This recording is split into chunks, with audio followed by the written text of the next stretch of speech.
सभी विद्यार्थियों को नमस्ते।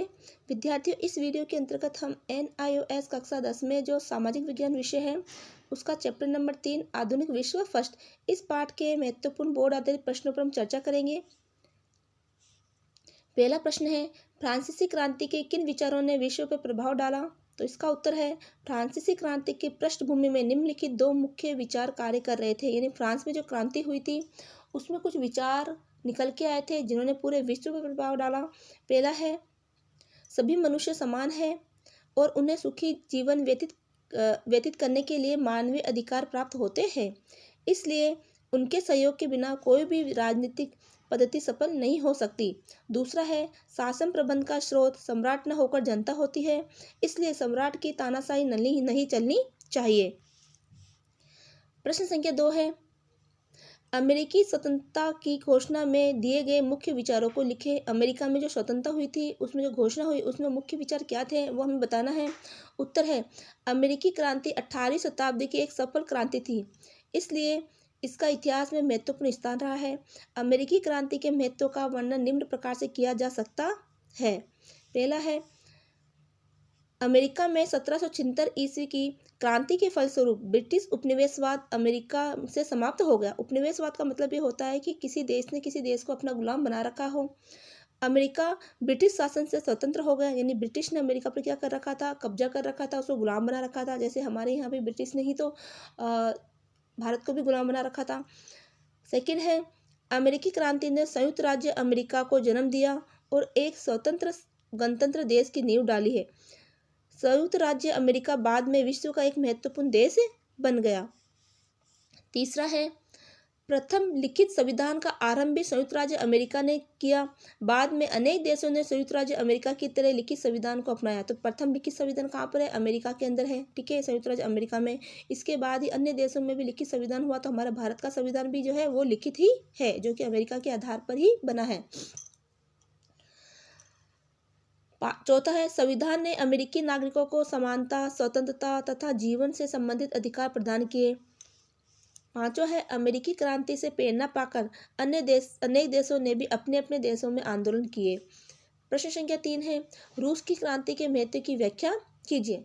उत्तर है, रूसी क्रांति का महत्व है। पहला है, रूस में जार के शासन का अंत हो गया और साम्यवादी शासन की स्थापना हुई। सेकंड है, रूस में श्रमिकों एवं किसानों ने सरकार की स्थापना की। तीसरा है, रूस के साथ विभिन्न देशों में मजदूरों का आदर सम्मान बढ़ गया। चौथा है, रूस में शिक्षा का कार्य सरकार ने अपने हाथों में ले लिया। प्रश्न संख्या 4 है, समुद्री यात्राओं द्वारा नए देशों की खोज और उपनिवेश ने किस प्रकार विश्व को शताब्दियों तक प्रभावित किया? इसका उत्तर है, पहला, समुद्री यात्राओं के कारण लोगों को नए नए देशों और संसार का ज्ञान प्राप्त हुआ। दूसरा, नए व्यापारिक और समुद्री मार्गों का ज्ञान लोगों को प्राप्त हुआ। तीसरा, इन खोजों के कारण व्यापार तथा ज्ञान के आदान प्रदान में बहुत वृद्धि हुई। चौथा है, यूरोपीय ज्ञान एवं संस्कृति का प्रचार कई देशों में हुआ। पांचवा है, इन खोजों के कारण ही उपनिवेशवाद तथा साम्राज्यवाद की भावना का प्रसार हुआ। छठा है, पुराने मानचित्रों को जो गलत और अपूर्ण थे फिर से बनाया गया। प्रश्न संख्या 5 है, देखो, ज़्यादा से ज़्यादा इस वीडियो को लाइक करें, शेयर करें और चैनल को सब्सक्राइब करें। और इससे संबंधित जो PDF है वो आपको जो जानवी एजुकेशन हब का जो टेलीग्राम चैनल है तो उसको भी ज्वाइन करें, तो वहाँ पर आपको इससे संबंधित PDF भी आपको मिल जाएगी। तो पांचवा प्रश्न है, औद्योगिक क्रांति को साम्राज्यवाद की जननी क्यों कहा जाता है? जो भी औद्योगिक क्रांति के अंतर्गत क्या होता है कि नए नए उद्योग धंधों का निर्माण होता है जिससे देश का विकास होता है। तो ये साम्राज्यवाद की जननी इसको क्यों कहा जाता है? उत्तर है, औद्योगिक क्रांति ने साम्राज्यवाद को जन्म दिया था।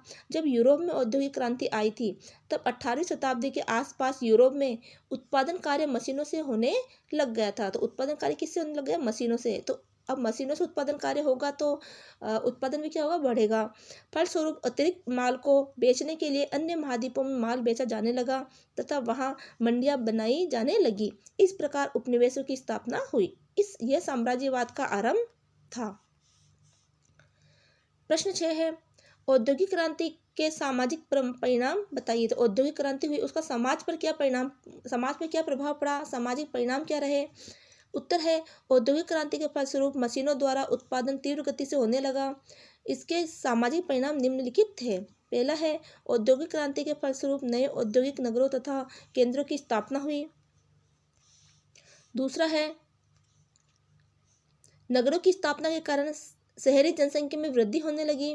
तीसरा है शहरी जनसंख्या की वृद्धि के कारण आवास और सफाई जैसी समस्या उत्पन्न होने लगी। चौथा, कारखानों की स्थापना के कारण मजदूर एक जगह एकत्रित हुए, जिससे मजदूर संगठन स्थापित होने लगे। प्रश्न संख्या 7 है प्रतिधर्म सुधार आंदोलन का क्या अर्थ है? तो इसका उत्तर है प्रतिधर्म सुधार रोम में प्रारंभ हुआ था। यह आंदोलन उस समय हुआ जब यूरोप के देशों में प्रोटेस्टेंट धर्म तेजी से फैलने लग गया था। प्रतिधर्म सुधार आंदोलन उस आंदोलन को कहते हैं जिसके अंतर्गत रोम में कैथोलिक चर्च की आपत्तिजनक प्रथाओं को बदलने का प्रयास किया गया। यह आंदोलन स्वयं कैथोलिक धार्मिक नेताओं द्वारा हुआ था। इस आंदोलन के फलस्वरूप कैथोलिक धर्म में सुधार हुआ। केवल शिक्षित और योग्य व्यक्ति ही पादरी बनाए जाने लगे। तो जो कैथोलिक यानी जो धर्म है उसके अंतर्गत जो पादरी बनाए जाते हैं, जो धर्म संबंधी जो नेता होते हैं, ठीक है, जो धार्मिक गुरु उनके होते हैं, वो कैसे होने चाहिए? शिक्षित होने चाहिए, योग्य होने चाहिए। उन्होंने पैसे बटोरने के तरीके छोड़ दिए तथा वे सादा और पवित्र जीवन व्यतीत करने लगे। मुक्ति पत्र बेचने बंद कर दिए गए। इस आंदोलन द्वारा चर्च की खोई हुई प्रतिष्ठा पुनः प्राप्त हुई तथा प्रोटेस्टेंट धर्म के बढ़ते प्रभाव को रोका गया। प्रश्न 8 है गैलीलियो के विषय में आप क्या जानते हैं? इसका उत्तर है गैलीलियो इटली का एक महान वैज्ञानिक था। उसका जन्म इटली के पीसा नगर में हुआ था। वह एक उच्च कोटि का गणितज्ञ भी था। उसका जन्म कोपरनिकस के 40 वर्ष पश्चात हुआ। वह कोपरनिकस के सिद्धांत को सही मानता था, इसलिए उसने एक दूरबीन तैयार की थी और उसने सूर्य, तारों और ग्रहों को देखा था। इससे समुद्री यात्रा सरल हो गई। वह पहले व्यक्तियों में से था जिन्होंने बताया था कि पृथ्वी एक ग्रह है और सूर्य के चारों ओर घूमती है। उसने डायनामिक्स के अध्ययन की नींव डाली तथा थर्मामीटर का आविष्कार किया। तो ये था गैलीलियो के बारे में।